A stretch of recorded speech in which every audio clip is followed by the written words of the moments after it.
Hello candidates, I am going to dictate you a passage from Progressive magazine. So please get ready for the dictation.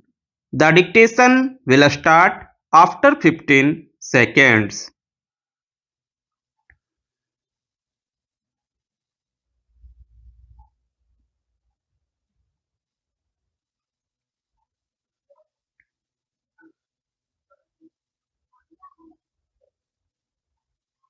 Sir, I rise to support the demands that have been placed before the House by the Home Minister.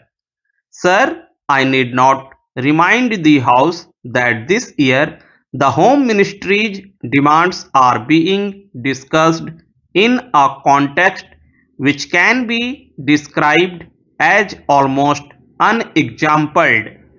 It is for the first time that we are discussing the demands of this ministry after the country passed through the period of the emergency that rocked the very basic structure of our constitution and our policy and made the common people of our country realize what they have lost with the eclipse of their fundamental rights and freedom.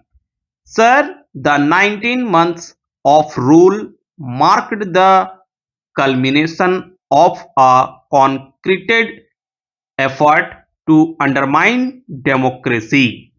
Those who wanted to destroy the democracy and convert our system into a totalitarian system had looked upon the Home Ministry as the main instrument for forcing their will on the nation.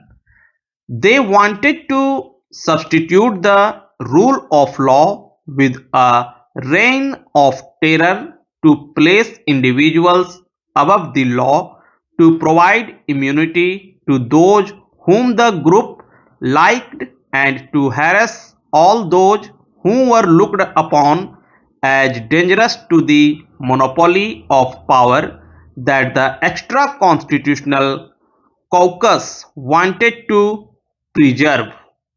The then Home Minister was himself a captive of this caucus. It was practically a totalitarian regime and was therefore bound to be a police regime. That is why I would request the Home Minister that the whole police department should be thoroughly overhauled.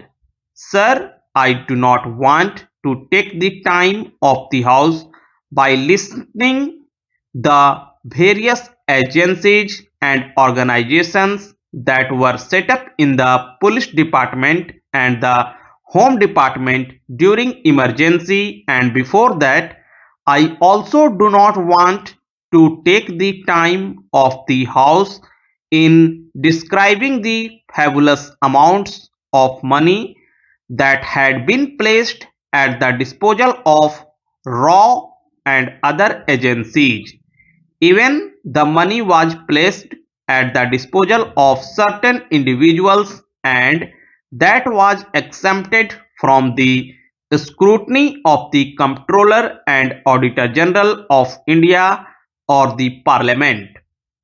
I do not want to go into all these details, but I would only request the Home Minister to go into these things and ensure that such things do not happen in future.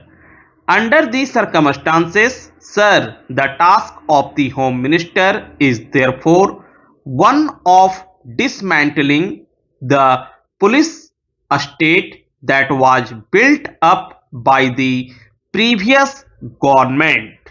Sir, I must congratulate the Home Minister for the excellent beginning that he has made and for the speed that he has acquired to restore the fundamental rights to the citizens and to appoint commission of inquiry to go into the excesses of the earlier rule as well as the shocking scandals that had characterized last years of the previous regime.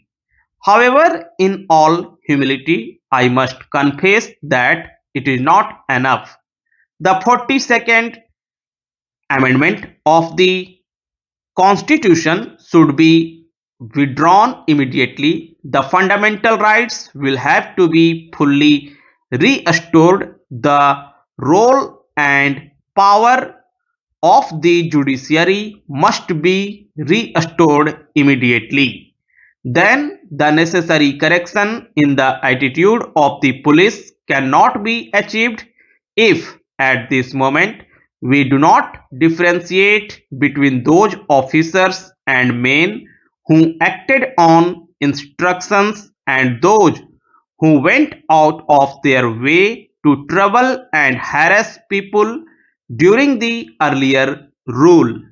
If we do not differentiate between these people and do not give to the guilty exemplary punishment that would serve as deterrent and corrective, we would not be able to recognize the police department.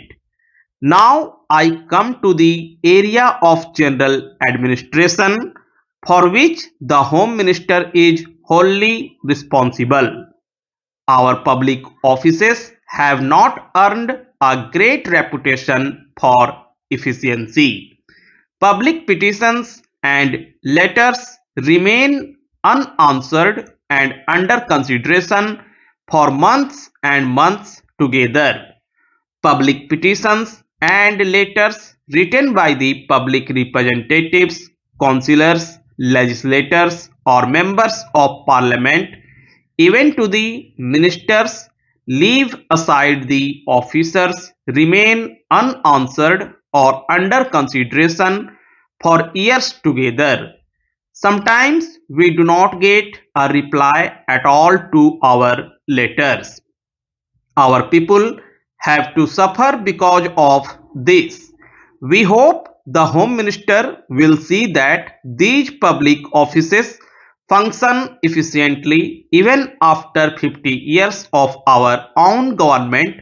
These public officers, especially officers like block development officers and the public officials, do not behave properly and they even behave very badly to the public. The Home Minister should look into that so that the public officers behave properly and in a manner as to instill confidence in the people that it is their own government which wants to serve them and not to terrorize them. Within the time you have given, I want to draw the attention of the Home Minister to a very important matter. I know the law and order is a state subject. Honorable member was telling that our Home Minister has encroached upon this state subject. Sir, if some state governments and their chief ministers and ministers behave in such a way which is against people's interest, naturally government of India have to take action against these people.